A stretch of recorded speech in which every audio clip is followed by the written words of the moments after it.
Hi there, this is Mr. Evans. In this video I'm looking at SWOT analysis, and it's the final part here of 3.7.1, looking at the value of a SWOT analysis.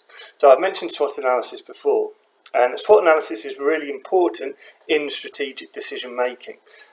This was our little circle of strategic decision making, going from setting the mission statement through to setting the objectives, the strategy, actually implementing that strategy and reviewing it.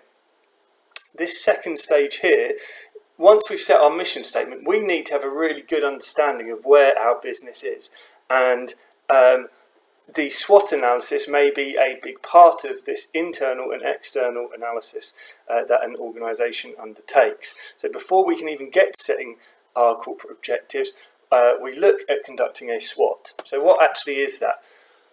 Well, a SWOT analysis is a tool used for strategic planning that involves analysing a business's internal resources and its external environment.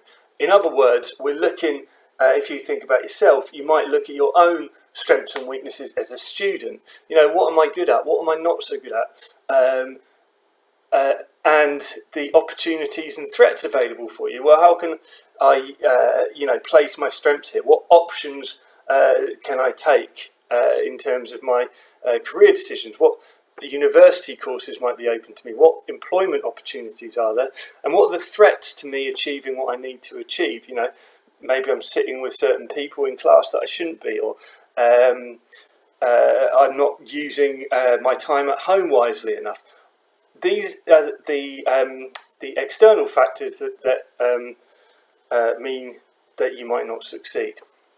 So the strengths and weaknesses are internal to you. You have control to a certain degree over your strengths and weaknesses. You have, you can, maximise your strengths. You can look to work on your weaknesses so that they don't completely disable you. And in terms of the external environment, these are things, opportunities and threats in the external environment. They're things that you can't really manage. You know, you can't help it if there are people in your class who are not concentrating in the way that they should, or distracting you, but it's up to you to kind of manage those external factors. And a business obviously will do the same thing. So how do we conduct an internal audit? Well, the first thing we'll want to look at is our core competencies. We'll want to look at our human resources, conduct an audit there, a financial audit, what financial resources are available to us, what physical assets are available, what factories, what computer systems, etc. do we have, what's our brand image. So these could all fall into strengths or weaknesses. Our financial position could be a strength or a weakness. The assets that we have available, our human resources, could either be strengths or weaknesses. And we need to conduct a really honest assessment to find out where we are as a company, to know what our strengths are and what our weaknesses are. The external audit we've talked about before. It's our PESTLE analysis. Well, what's going on in these different sections of the environment? What's going on in the economic environment? What's going on in the technological environment? How's that going to affect us? How do these represent opportunities to us? What opportunities are there as a result of changes in technology? What threats are there as a result of changes in the political environment? How will Brexit affect us, etc.? Again, really important to realise that these external factors, we don't really have any control over them. You know, as a small business, or even a large business, I don't have any control over Brexit. You know, it's going to happen. So we need to either find the opportunities or the threats in the external environment and look to manage those as best we can. Often we'll look to match our strengths to the opportunities in the environment and try and manage our weaknesses so that these threats in the external environment don't become too much of a problem for us. So here's an example of, and I've just made this up, but here's an example of what a SWOT analysis might look for a company like Tesco's. So Tesco's, absolutely massive sales turnover. They make loads of sales, that's its strength.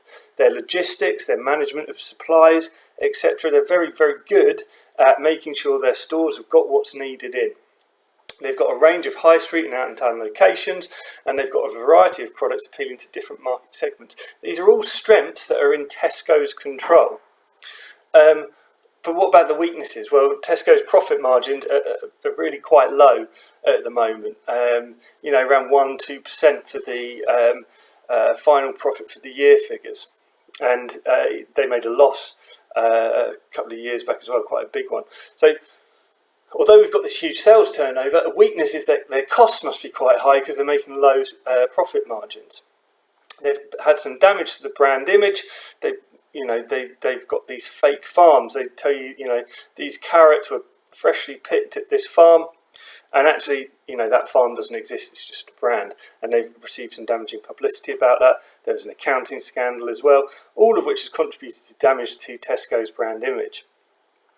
Also, they are going through a period of relatively poor relationships with suppliers, where suppliers are accusing Tesco's of squeezing them and not paying them enough money.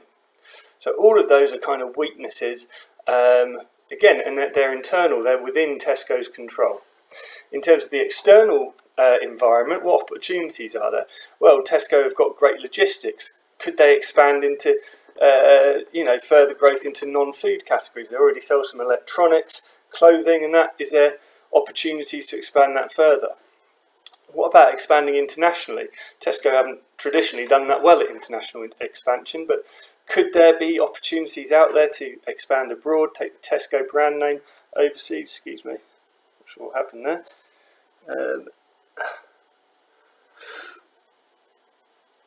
Oh dear.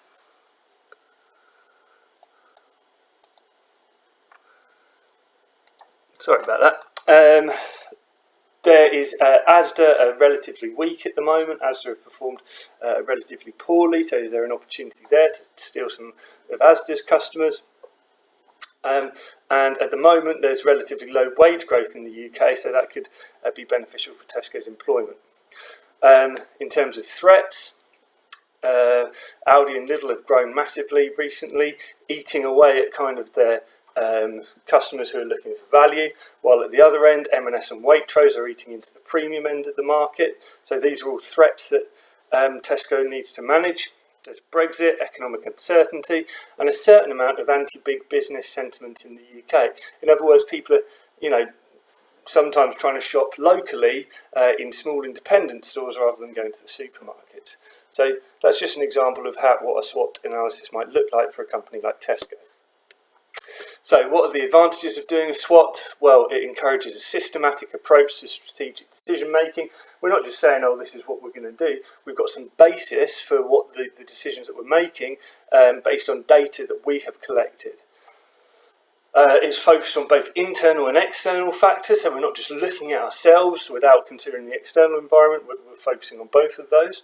We can match strengths to opportunities, and weaknesses and threats can be identified, and action can be taken to ensure that they don't have too much of a negative effect on us. We're being proactive, basically, and we set a strategy to manage our internal environment with the external one.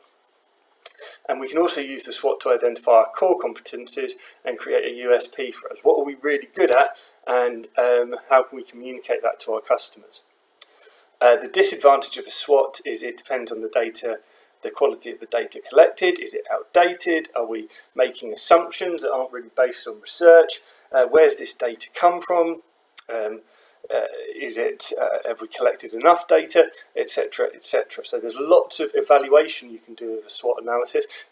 Often in exams it will say so-and-so has conducted a SWOT analysis, and maybe so-and-so is in favour of a particular course of action. Well, if they're intent on a particular course of action, maybe their SWOT analysis is biased. So these are all things that you could think about in terms of an exam question.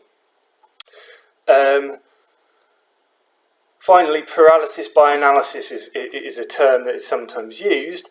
What that means is we spend all our time analysing, and then we don't actually take any action as a result. SWOT analysis, as you can tell, it would be time consuming and expensive to conduct properly, and maybe we end up collecting all this data but not actually doing anything with it. The important thing is we collect the data, but then we take some action to